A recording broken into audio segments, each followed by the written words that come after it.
Have you ever had that dream where you're screaming, but no sound comes out? Now imagine that, but you're wide awake. That was my Tuesday morning. I woke up, same old ceiling, same old annoying alarm clock song. I shuffled into the kitchen, expecting the usual scene, my mom humming off-key while making pancakes, and my dad buried behind the newspaper. But today, silence. My mom was at the stove, but she didn't turn when I said, morning. I tried again, louder, Mom. She finally looked over, but her face was blank. Not just tied blank, but who is this stranger in my kitchen? Blank, can I help you? She asked, her voice polite, distant. I laughed, thinking it was some elaborate prank. Very funny, I said, reaching for the orange juice. You and Dad finally watched that hidden camera show? Have my dad lowered his paper. His eyes, the same eyes that taught me how to ride a bike, looked at me with cautious confusion. Young man, I think you have the wrong house. My mom nodded in agreement, her hand inching towards the phone on the counter. The pancake she was flipping started to burn, filling the air with a bitter smell. My heart started hammering against my ribs. This wasn't a joke.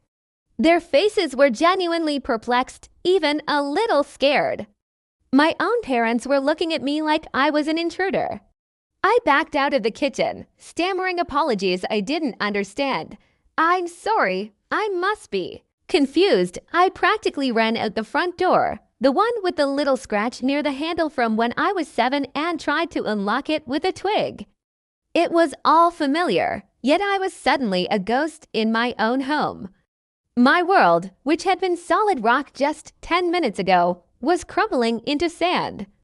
My first thought, call my best friend Alex. We'd been inseparable since kindergarten. If anyone could make sense of this nightmare, it was him. I pulled out my phone, my hands shaking so badly I could barely tap his name. It rang twice, then his voice, a lifeline, hello, Alex. Thank God, something insane is happening. I woke up and my parents are acting like they don't know who I am. I blurted out, pacing frantically on the sidewalk. There was a long pause on the other end, so long, I thought the call had dropped. Alex, you there? I'm sorry. Who is this? He asked. His voice was laced with the same polite confusion as my mom's. Cold dread washed over me. It's me, your best friend, I nearly shouted. We were just playing video games last night. We were supposed to go to the comic book store today. Look, I think you have the wrong number, he said, his tone turning wary. Please don't call again. And then he hung up. The dial tone buzzed in my ear like an angry insect. I stared at my phone, at the picture of me and Alex at last year's summer festival, grinning like idiots. He didn't know me. He didn't know me. The words echoed in my head, a dizzying, terrifying chant. Everyone. It wasn't just my parents. It was everyone. Desperate, I ran towards the town square. Maybe I'd see a familiar face, a neighbor, a teacher, anyone who could snap me out of this. I saw Mrs. Gable, our elderly neighbor who always gave me cookies. I waved, shouting her name. She just clutched her purse tighter and scurried away. The baker, who had known my name since I was tall enough to see over the counter, just stared blankly when I asked for my usual donut. It was like a pane of invisible glass had dropped between me and the rest of the world. I could see them, I could hear them, but to them, I was nothing, a stranger, a void. I sat on a park bench, the same one where I had my first kiss, and felt completely and utterly alone. Who was I, if no one remembered me, my identity, my memories, my relationships? Were they all just in my head? I started walking with no destination in mind. Hours passed. The sun began to set, painting the sky in shades of orange and purple that I normally would have found beautiful.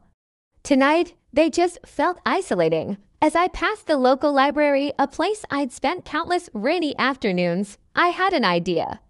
A desperate, last-ditch idea. Records, documents, proof. There had to be something, anything, that could prove I existed. The library was quiet, almost reverent. The librarian at the desk looked up as I entered, a polite but distant smile on her face. I didn't even bother trying to talk to her. I went straight for the public computers, my heart pounding. I typed my name into the search engine. Nothing. I searched the local newspaper archives for my birth announcement. Nothing. I tried school yearbooks, sports team rosters, honor roll lists. It was all gone. Every digital trace of my existence had been wiped clean. It felt like the universe was playing a cruel joke, meticulously erasing every single mark I had ever made. I was a ghost in the machine, a bug in the code. I stumbled out of the library and back into the twilight. The streetlights flickered on, casting long, lonely shadows. My own shadow stretched out before me, a dark, empty silhouette. It was the only thing that proved I was still physically here. Then I saw it.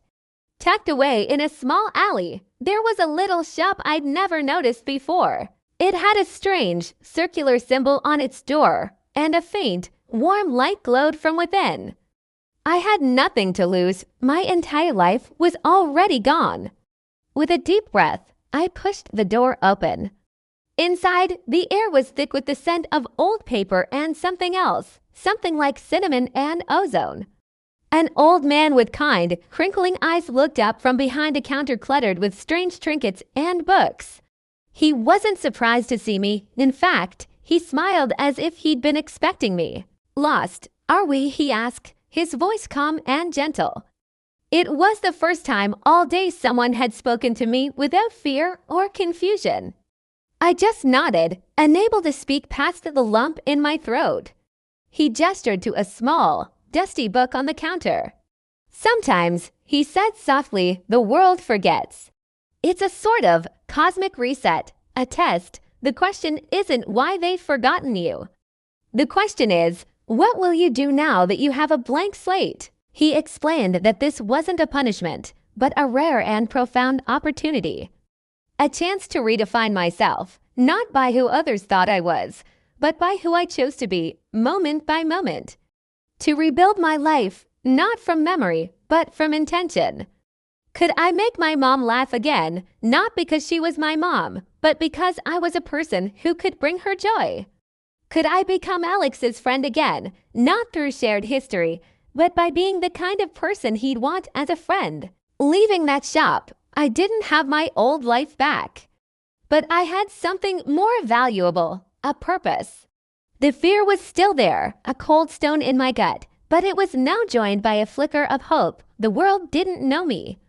That was a terrifying thought, but also a freeing one.